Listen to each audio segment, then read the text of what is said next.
Gracias por sintonizar a Reseñas en esta semana con muchas informaciones buenas, liceísta. La felicito. Todo el tiempo, liceísta desde el vientre de mi madre. En el programa que en este momento estamos haciendo la grabación, el Licey va a la final con Venezuela, algo que nadie, los expertos no estaban de acuerdo con que eso iba a ocurrir. No, el programa ya habrá pasado, ¿verdad? Pero deseamos de todo corazón que República Dominicana gane. Ustedes saben que sí. Sí, así es. Bueno, Adelaida, con muchas noticias nacionales, internacionales, en el plano local, en la isla, muchas movilizaciones en Haití. Ay, Dios mío, lo de nunca acabar. Con el tema de la oposición política en el vecino país, haciendo presión al presidente Ariel Henry, porque hay un acuerdo que se firmó en el año 2022 para que él saliera en diciembre y estamos ya en febrero. De modo que él argumenta algo que a mí me parece muy lógico, y es que él es un gobierno de transición, su gobierno es de transición, y que si él sale, entonces se va a escoger en medio de la turbulencia, del desorden que hay en Haití, a un gobierno que va a venir a enfrascarse a eso. Él dice que primero hay que pacificar la sociedad haitiana y entonces organizar las elecciones bajo un clima de paz, de tranquilidad. Como debe ser. Eso tiene lógica. Sí. Sin embargo, los opositores y un narcotraficante que ahora es político, que se llama... que fue deportado y ahora lo retiran, está encabezando esas movilizaciones. Es jefe de policía y un hombre que yo no entiendo a veces las políticas de Estados Unidos en relación con estos casos en América Latina, y ahí conectamos también con otras situaciones que se están dando en América Latina. Estados Unidos por décadas ha estado de espalda a América Latina, y lo que está ocurriendo en muchos de nuestros países, Adelaida, tiene mucho que ver con ese descuido, porque para nadie es un secreto que nuestros países son satélites del gran poder de Estados Unidos. Sin embargo, ellos no le han puesto atención. Fíjate cómo ellos sí ponen atención en el caso de Israel, en el caso de Afganistán, Irak y Siria. Tienen otras políticas, le dan recursos, un arsenal de armas para Siria, para la oposición del gobierno sirio de Bashar, un arsenal de armas y de recursos en el caso de Afganistán, Irak, y ni se diga de Israel. Entonces, Haití abandonado a su suerte, como abandona su suerte otros países de América Latina. La política exterior de Estados Unidos siempre ha estado de espalda al continente de América Latina.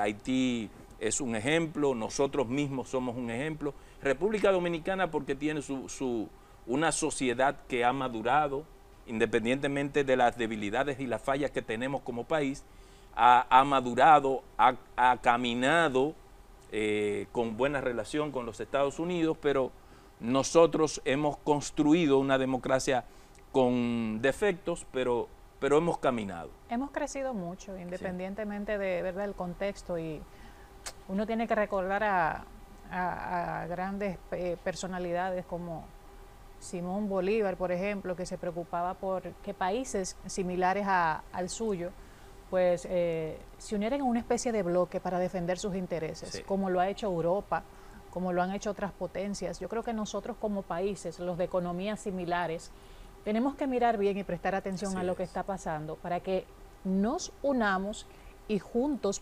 podamos salir de esta situación, podamos seguir pujando para que haya una luz en ese país más pobre de América Latina y que nosotros los dominicanos tenemos al lado lamentablemente nos tocó tenerlo al lado. Cuidar nosotros mismos más nuestra frontera y nuestros intereses, porque Estados Unidos ya lo ha demostrado en reiteradas ocasiones, que no les interesa lo que pase en Haití, que no les interesa lo que pase en países similares. Y reitero, Adelaida, amigos televidentes, con el caso de Israel, ellos proceden de otra manera.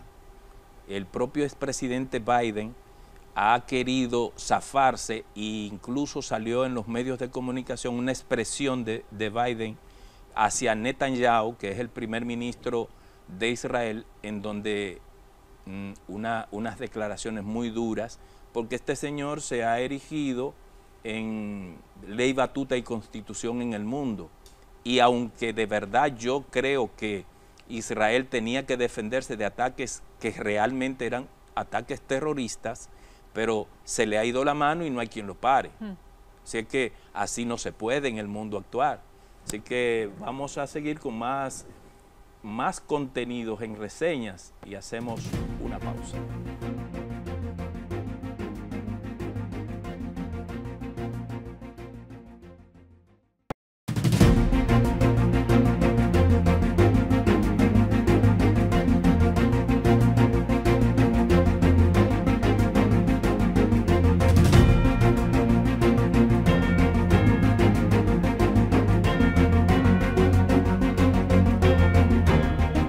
En la entrevista central de Reseñas nos acompaña la politóloga Rosario Espinal. Rosario Espinal es profesora emérita de Sociología en Temple University, Filadelfia, autora y coautora de más de 50 artículos académicos publicados en América Latina, Estados Unidos y Europa, y autora de más de 1000 artículos periodísticos publicados en la prensa dominicana. En 2008 recibió la Medalla al Mérito a la Mujer que otorga el Poder Ejecutivo de la República Dominicana y en el 2014 el Premio Corripio en Comunicaciones en la categoría de Articulista de Opinión. Es miembro de la Academia de Ciencias de la República Dominicana. En la entrevista central de Reseñas nos acompaña la politóloga Rosario Espinal. Bien, señores, aquí estamos complacidos y honrados por la entrevistada que vamos a tener esta semana. Estamos hablando de una mujer, Adelaida. Sí. Que gracias a Dios, otra mujer en Reseñas. Para ustedes, las mujeres en esta sociedad tan machista y con tantas dificultades de todo tipo, no solo por una sociedad machista, es muy difícil trillar un camino sola y establecerse como ha hecho nuestra invitada, la doctora Rosario Espinal. Bienvenida a nuestro programa.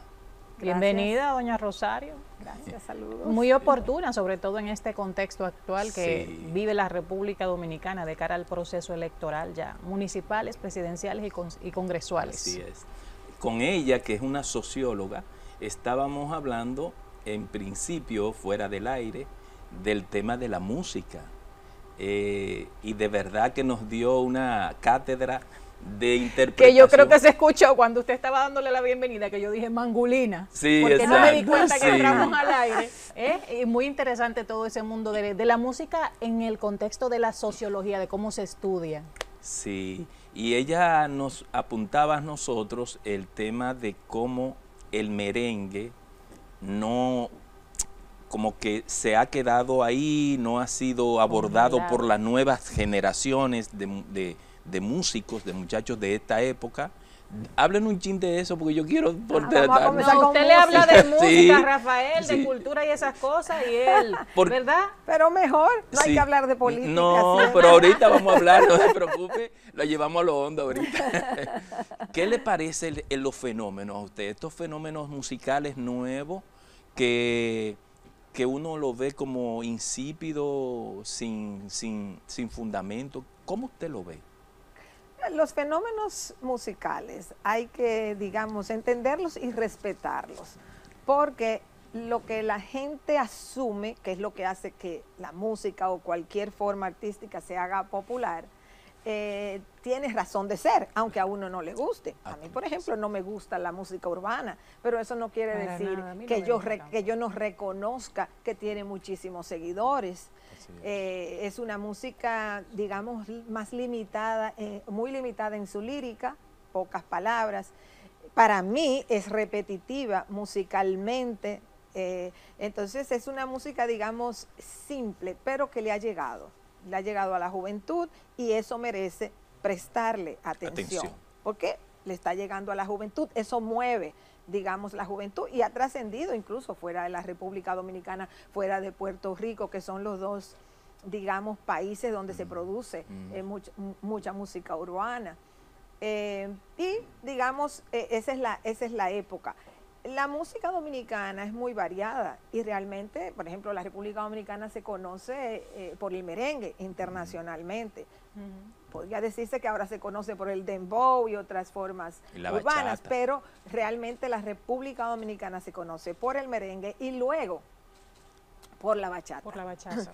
El merengue, que claro, dominó por décadas la música dominicana y en ese sentido se dio a conocer, es una música más difícil para el público no dominicano o que no se ha criado, digamos, escuchando Vinculado, merengue. sí. La bachata es más fácil para un público amplio porque es más lenta. Por ejemplo, los centroamericanos Sí. escuchan mucho la Mucha bachata. Porque es una música, es como más lenta, yo diría, más fácil de bailar, de moverse, de cantar. El merengue es, sobre todo las versiones de la década del 80 para acá, era un merengue más rápido, más Sí. fuerte. Sí. Bailarlo no es tan fácil para el que no sabe, para el que no Sí. se cría bailando merengue. Sí. La bachata es difícil de bailar, porque no es que sea fácil, pero el que no la sabe bailar puede moverse más Sí, fácilmente allantar. y ahí más o menos Sí. Llevar el ritmo más o menos. llevar el ahí. ritmo y salir a Y flote. sobre todo, Pero la técnica de la sí. bachata es difícil. de estos nuevos ritmos, Rosario, usted nos hablaba fuera de cámara de la simpleza que no queda para el futuro. Esa música nueva no queda porque no tiene contenidos que en la lírica y en la música. Vemos el boom Sí. de personajes como Toquilla, que la mencionábamos, Sí. ¿verdad? Que mi generación, las generaciones de ustedes no consumen eso. Sí. Y decíamos fuera, como dice Rafael, que esos personajes están programados a desaparecer. Sí. Claro, con el tiempo. tiempo lo que prevalece en la música es la música de más calidad. O En sea, la música y en todo, digo yo. Claro, en la pintura. Sí, en la pintura, la escultura, En todas sí, las formas el teatro, artísticas, en todas sí, las formas sí, sí, artísticas. sí. Lo que tiende a prevalecer en el tiempo, Es que la por calidad. ejemplo dentro de 50 años, que ya no vamos a estar vivos, Así es. por lo menos tú y yo. Ley de vida. O sea, ¿qué podrá apreciarse dentro de 50 años de la música dominicana? Va a ser lo que tenga mayor calidad. Eso es lo que va a trascender. Pero la República Dominicana tiene una rica producción musical. Ha habido un estancamiento indiscutiblemente Sí, en es. las formas tradicionales. O sea, en merengue no hay nuevas producciones, no hay innovaciones. Y se necesita que buenos artistas, porque a fin de cuentas tú necesitas buenos músicos para que te produzcan una música de mayor calidad. Así es. Y en el mundo de hoy, que es muy comercializado, también que pegue Así es. para tú poder generar recursos económicos. a Para través seguir de- produciendo. Así es. Cuando Claro, a los pero buenos yo- merengueros se le dice eso, doña Rosario, que están estancados, que uno no escucha nuevas producciones, que no vemos un relevo generacional en el merengue dominicano. La justificación de ellos es que no se les brinda el apoyo que se le debe brindar. Sí, pero Es que, mira, la música, yo sé que ha habido una corriente muy fuerte aquí de pensar que el Estado tiene que apoyar Exactamente. la música u otra forma. No, no. así es. La calidad musical no viene Se impone por- como quiera. Exactamente. o sea, claro, el apoyo económico va a venir cuando tú generas lo que sea, el tipo de música que estás generando. Viene una consecuencia, pero no es porque tú apoyes económicamente. Tú no vas a tener un buen compositor simplemente porque tú le pagues a ese compositor para que te componga música buena. Ejemplo, ¿quién apoyó a Juan Luis Guerra cuando surgió en los 90? Nadie. Él había estudiado su calidad. Él había estudiado música. Él comenzó con un grupo incluso pequeño a experimentar la música con 440 y entonces con la producción buena, de calidad, que él iba presentándole al público, se fue posicionando. Y lo mismo pasó con los merengueros de los 80, Fernando, de Johnny los 70, Ventura. con todos esos grandes merengueros dominicanos. No era que le pagaban para que produjeran buena música, era que producían buena música. Al pegarse la música, pues entonces digamos, les iba bien económicamente. Wilfrido Vargas, que es un fenómeno. Ese muchacho comenzó a tocar en la orquesta de donde él es, ¿cómo se llama? Allá por Dajabón, Loma de Cabrera, en la orquesta de ahí del parque. Comenzó, él lo contó en una historia. ¿Y quién es Wilfrido Vargas? Una autoridad en la música. Ay, sí. Entonces, a nivel ningún gobierno le metió mano, se impuso la calidad. Claro, claro. Entonces, ojalá que surjan nuevos compositores de música, tanto de merengue, de salsa, de bachata, la salsa ya más puertorriqueña, o es puertorriqueña, y que haya una renovación. Porque los merengueros renovaron prácticamente en cada década. O sea, si vemos, digamos, el merengue de la era de Trujillo, luego, después de la dictadura, viene la renovación del merengue de los años 60, de los 70, 80. O sea, en todas esas décadas había una renovación del merengue. Había un relevo. Había un relevo. Y bueno, se mantenían coexistiendo. Pero de personal, o sea, claro, de personas. venían nuevos La merengueros. Santa Cecilia Condo Trujillo, por ejemplo, que era una orquesta muy famosa que tocaba los merengues pro trujillistas.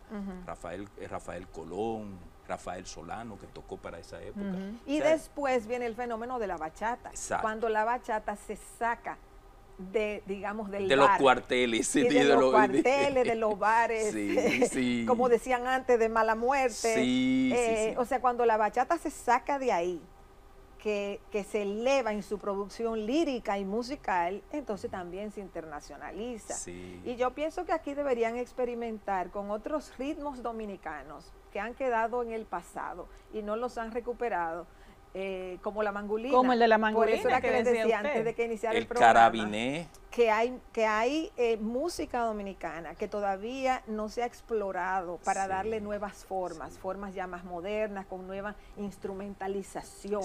Y eso quizás permitiría el reposicionamiento de otro tipo de música. O sea, podría ser.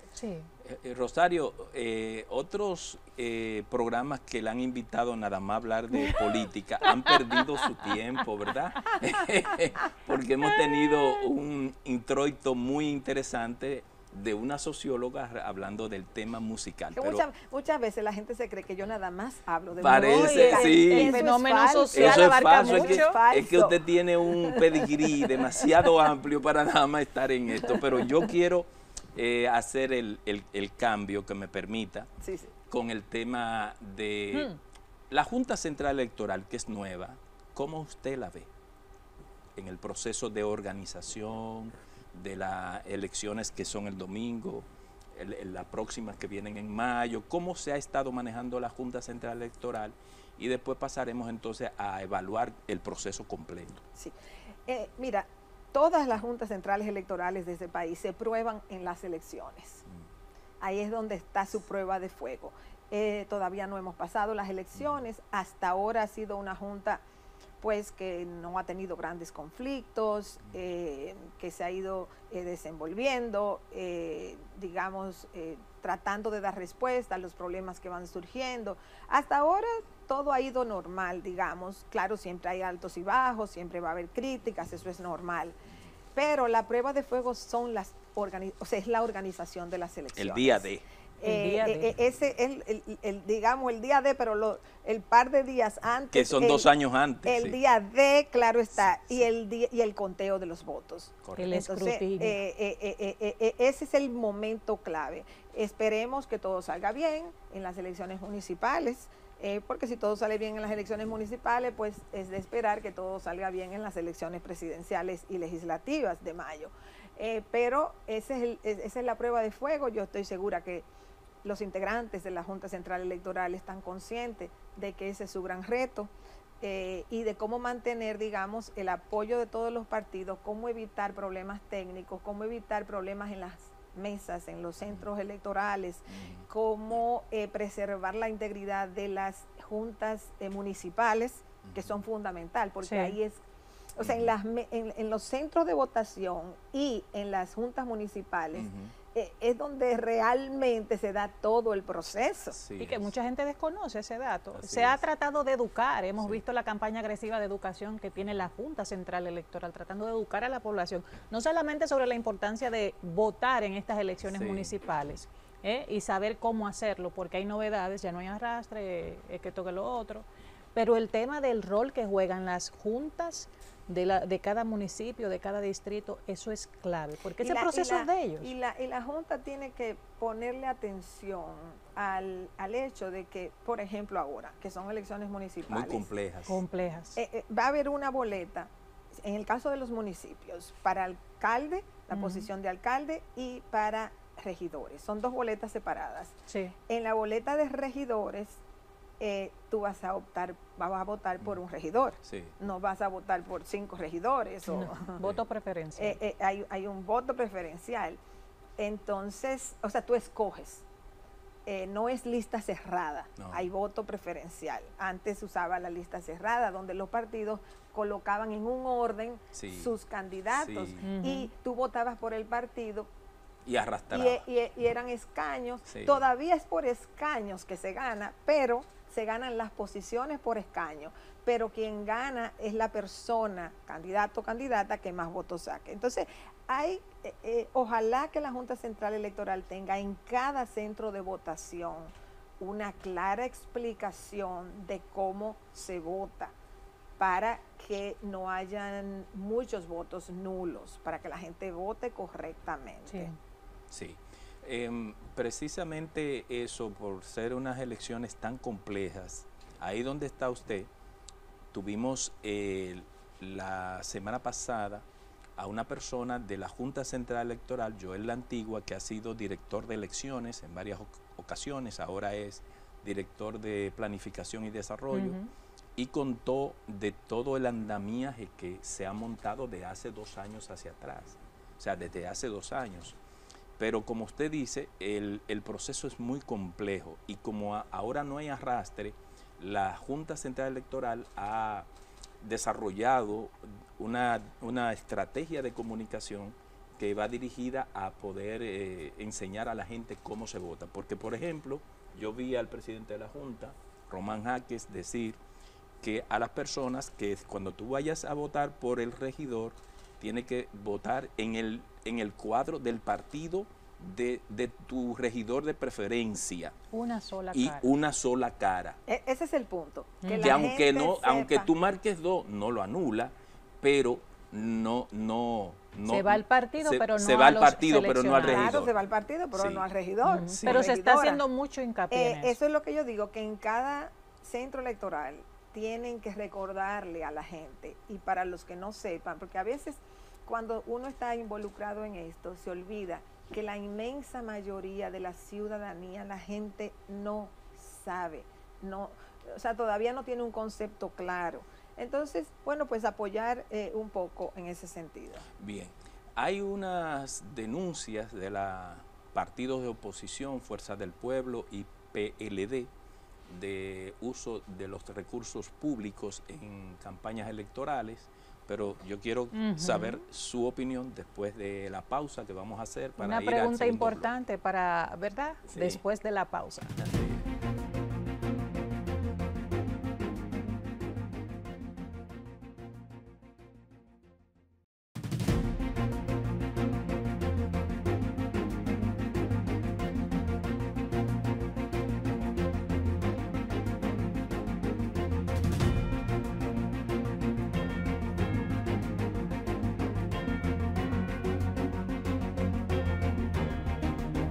Gracias por continuar con Reseñas, Rafael.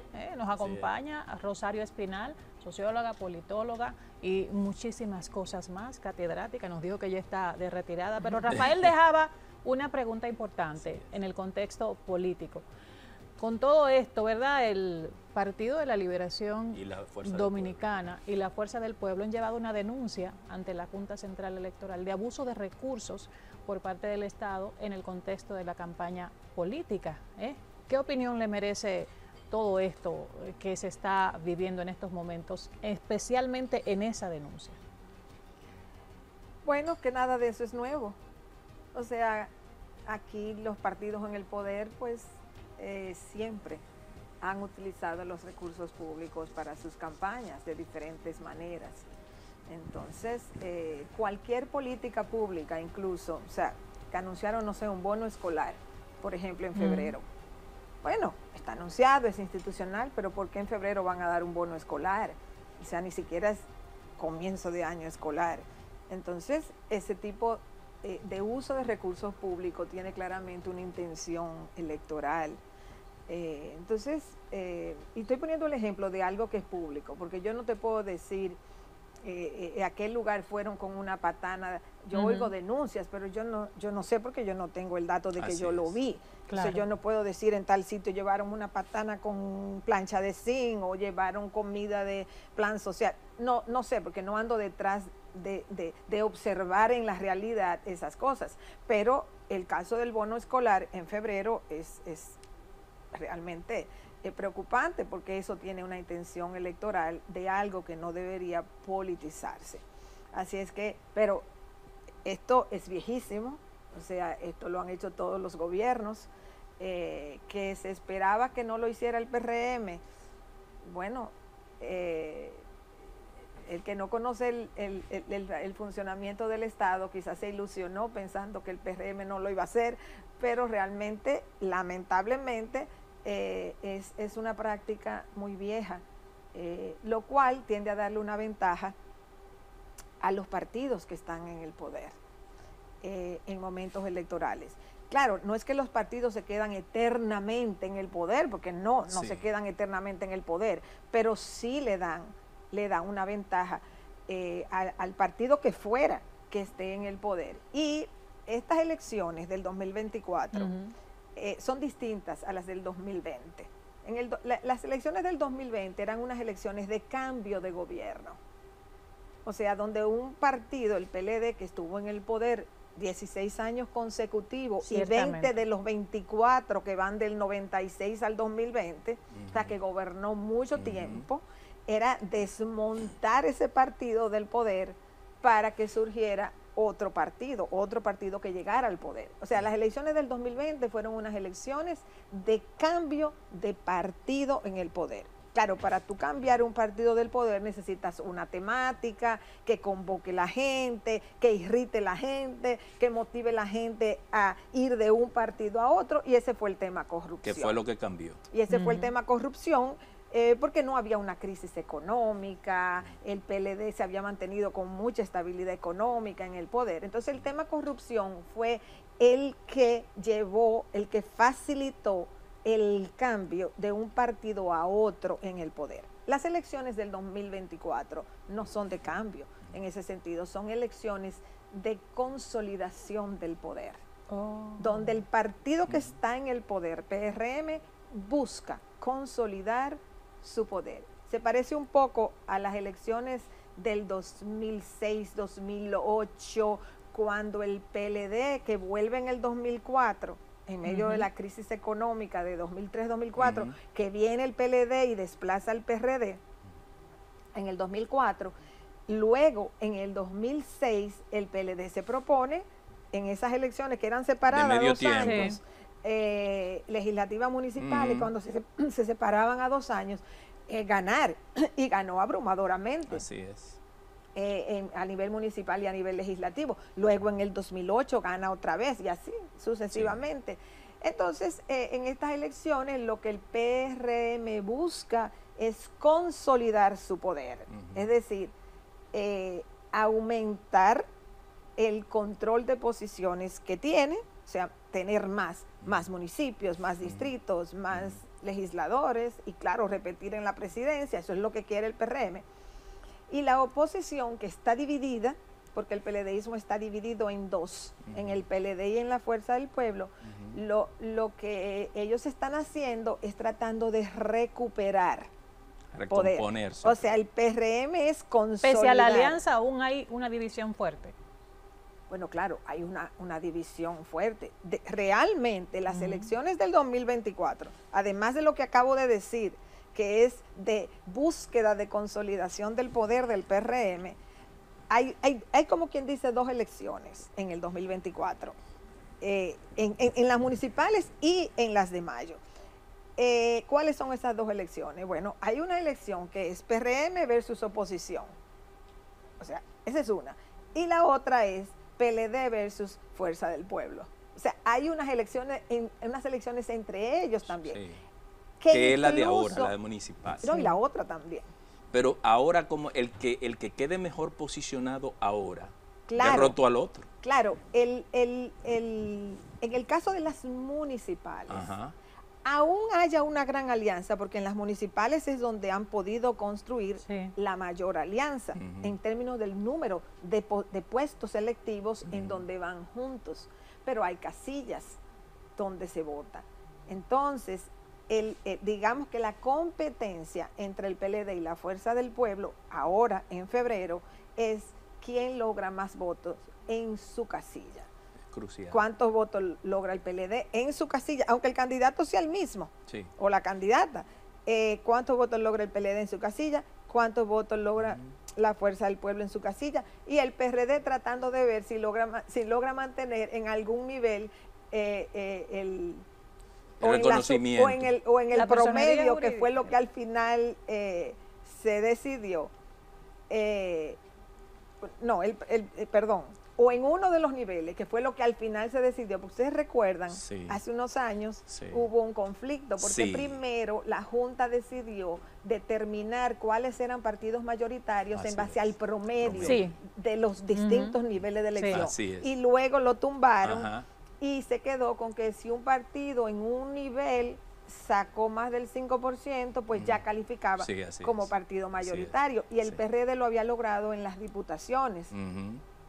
Entonces el PRD lo que está tratando de ver si en algún lugar... Ese es el principio de favorabilidad, del que hablaba, me acuerdo... Favorabilidad. Sí.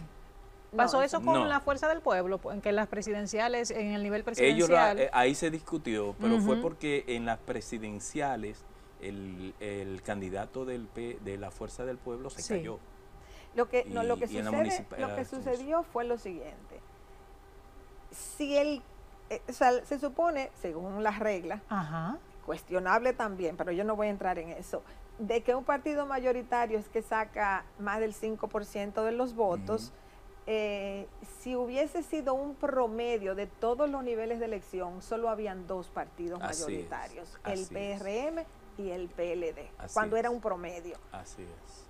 Para entrar al PRD y a la Fuerza del Pueblo en el combo de partidos mayoritarios, cambiaron esa decisión y decidieron que si en uno por lo menos de los niveles de elección se sacaba el 5 o más, era partido mayoritario. Así es como entran la Fuerza del Pueblo y el PRD a ser partido mayoritario. ¿Cuál es la ventaja de caer en ese grupito?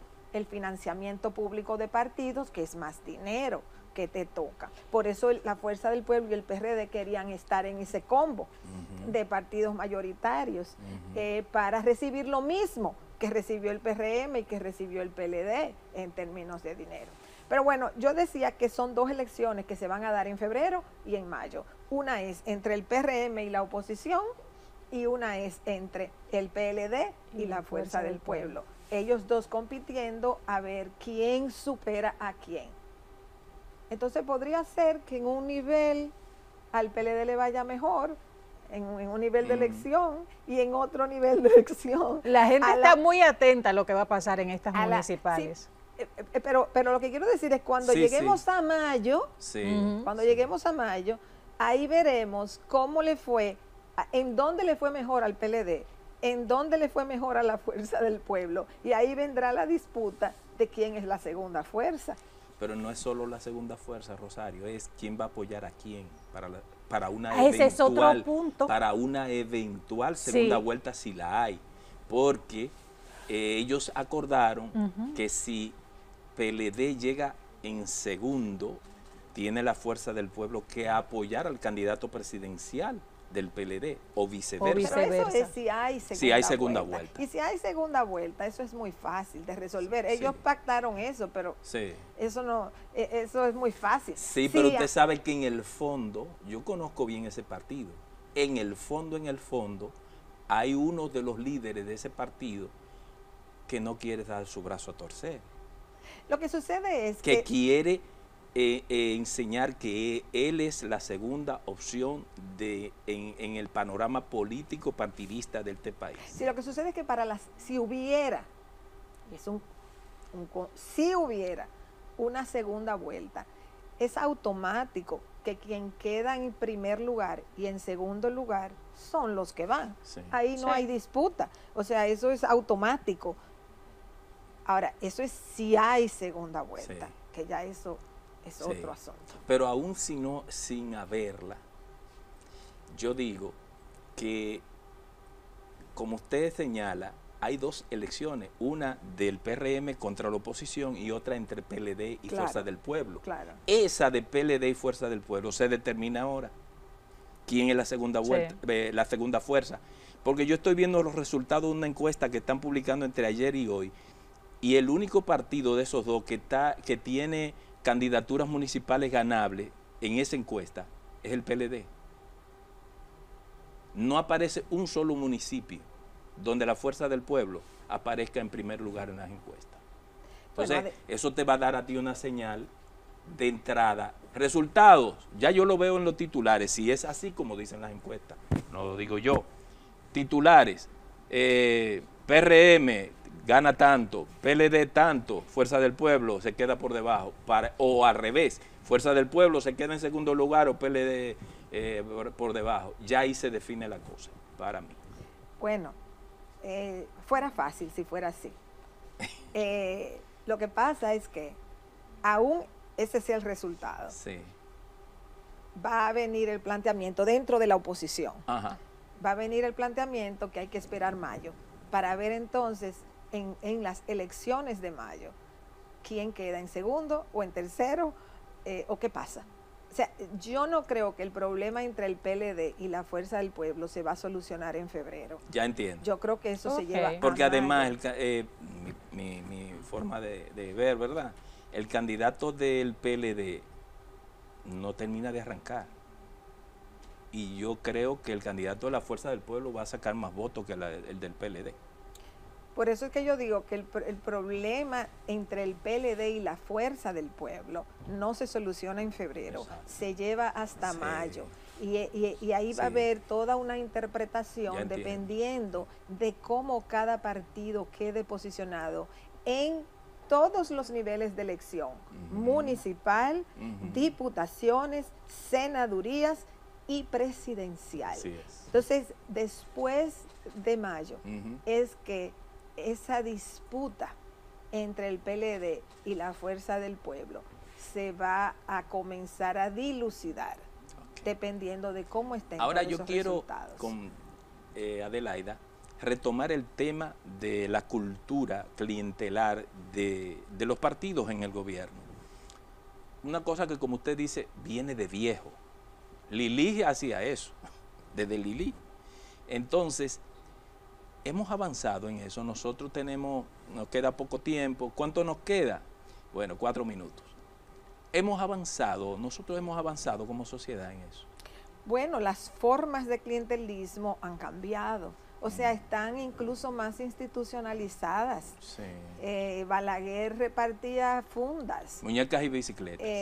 Y juguetes y cosas así. O sea, ahora no, ahora son bonos, ahora hay una digamos, mayor sofisticación de cómo se ejerce la política clientelar del Estado. El punto está en que el clientelismo Mire, la gente cuando piensa en clientelismo, piensa en eso, en la fundita, Sí. en una patana, Sí.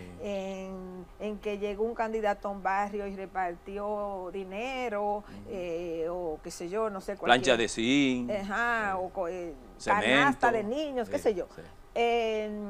Pero el clientelismo es más sofisticado, más complicado, en la medida que el Estado dominicano se ha ido transformando y que tiene políticas públicas que pueden adaptarse al modelo clientelar. Y yo ponía el ejemplo de los bonos. O sea, los bonos, eso es lo que buscan. Un bono en febrero tiene una intención clientelar, básicamente, porque tú lo estás haciendo en un mes de elecciones. Entonces no es que tiene una justificación para combatir la pobreza o porque estos necesitan subsidio para poder pagar la electricidad, o sea, porque hay políticas sociales que tienen un objetivo de ayudar familias, por ejemplo, que tienen niños pequeños o de motivación para que puedan llevarlo a la escuela. O sea, hay muchas políticas públicas que tienen una intencionalidad social que son importantes. Exacto. Pero esas mismas políticas públicas se pueden usar de manera clientelar. Y ahí es donde viene la dificultad de tú separar las cosas, hasta dónde es política pública necesaria y hasta dónde es política pública clientelar. Y como el Estado dominicano se ha hecho más sofisticado, eso dificulta. Ya no es solo la repartidera de cosas, hay otras estrategias que tienen los gobiernos que son clientelares. Entonces, eso está ahí. En los países donde hay mucha pobreza, Sí. hay un terreno más fértil, es más vulnerable para el clientelismo. La gente tiene más necesidades, la gente espera más del Estado.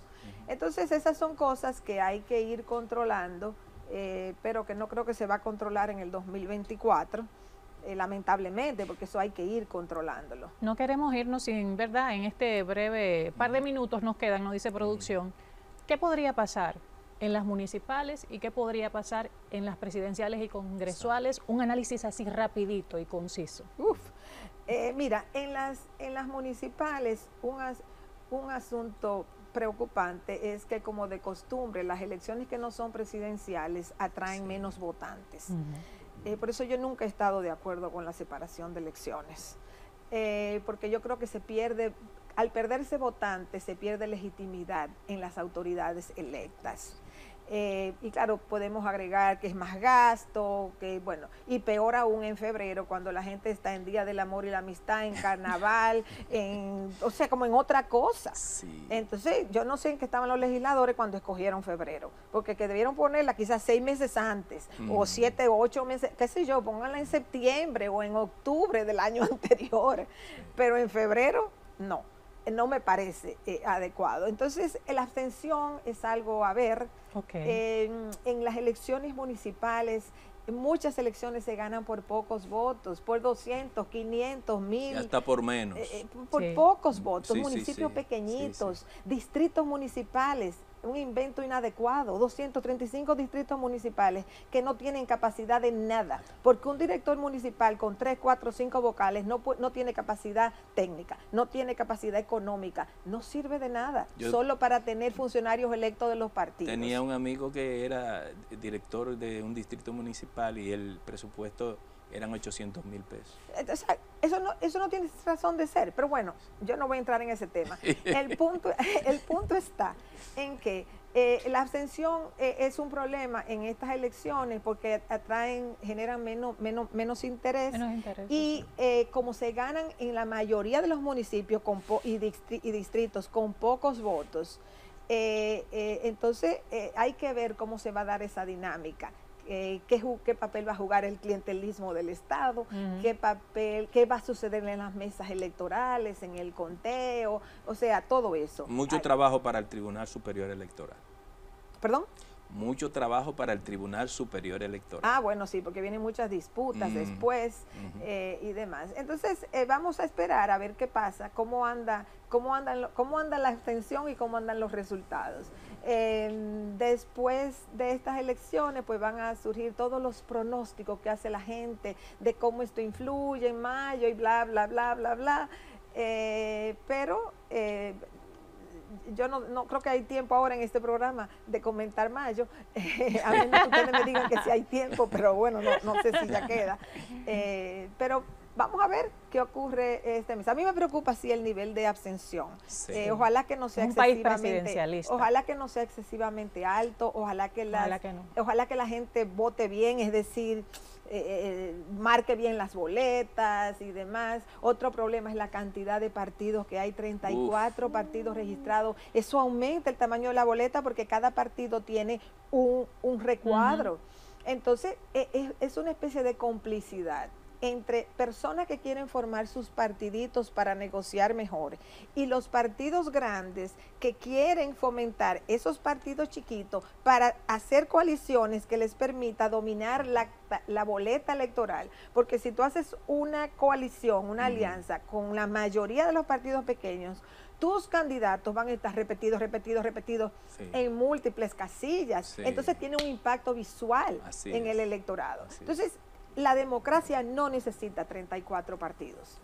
No necesita 34 partidos. La democracia necesita 2 o 3 partidos grandes que compitan, que puedan competir electoralmente. Estamos como en Haití. Ay, Dios mío. En Haití, cuando mientras yo más fui a hacer una entrevista, partidos. andaban por 40 partidos en Haití. Por suerte que en República Dominicana se articulan en torno generalmente a dos. Ahora porque está el PLDismo dividido, pero normalmente es en 2 partidos. Los dominicanos tienden a orientarse políticamente por 2 partidos. El bipartidismo. Lo cual, yo sé que hay gente que no le gusta eso, pero el sistema presidencial, que es lo que hay en este país, está estructurado para 2 grandes partidos que compitan.